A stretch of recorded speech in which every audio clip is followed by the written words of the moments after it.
Salam, Elektroavtomatika səhifəsinin admini Məcidov Səfadan salam hər kəsə.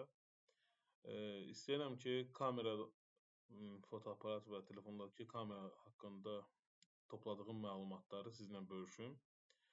Kameranın əsas parametrlərindən danışaq. Bu bir cədvəldir. Standart kamera sensor size müqayisə cədvəlidir.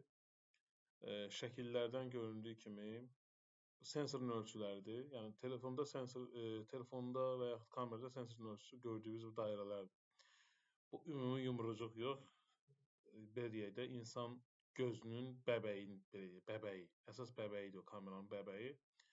Ona crop factor deyirlər. Baxın, ən yaxşı kameranın crop faktoru ən kiçik olandır. Ən böyük crop faktor sahib olan kamera ən kiçik sensora malik. Sensor yəni bu bəbəkdir. Oldu mu? Onu yadda saxlayın. Sonra burada eyni ilə şəkildə o kamera idi. Bu şəkildəkidir. Ən yaxşı crop faktor 0.64 sayılır. Amma 1 də yəni pis deyil. Yaxşı telefonlarda 1-dən gəlir. Sonra sizə mən göstərmək istəyirəm. Bu dəyərləri göstərmək istəyirəm. Məsələn, f1.8 parametri var. Aperture deyirlər, diafragma. Ruslar diafragma deyirlər. Məsələn, ən yaxşı kamerada 1.8 olur. Ən zəifi 11 olur. Yəni kameranın dediyim kimi fiziki quruluşu yox, sırf onun bəbəyi, yəni onun lensi deyək, diafragması, əsas hissəsi bu nöqtədir. Kiçik olanda, ola bilər, məsələn, kamera yaza bilərlər ki, 200 megapiksel. 200 megapiksel yaza bilərlər, amma kamerasının bəbəyi balaca ola bilər. Bu, o deməkdir ki, bunun ətrafında işıqlanma daha güclü olmalıdır.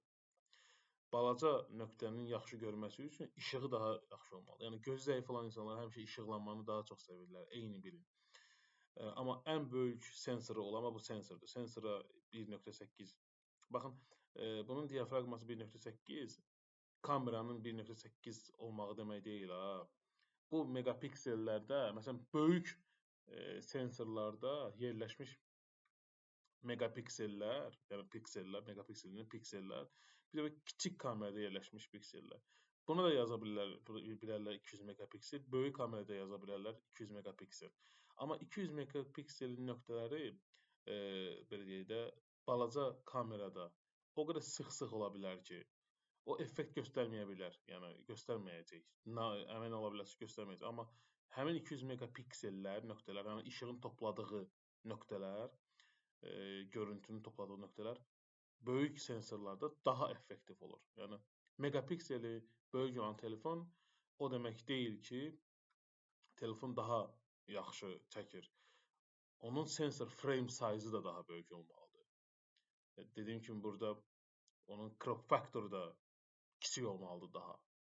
Aydın olma, crop factor bir nə deməkdir? Bu bir dəfə yaxınlaşdırır. Bu 1.52 dəfə yaxınlaşdırır.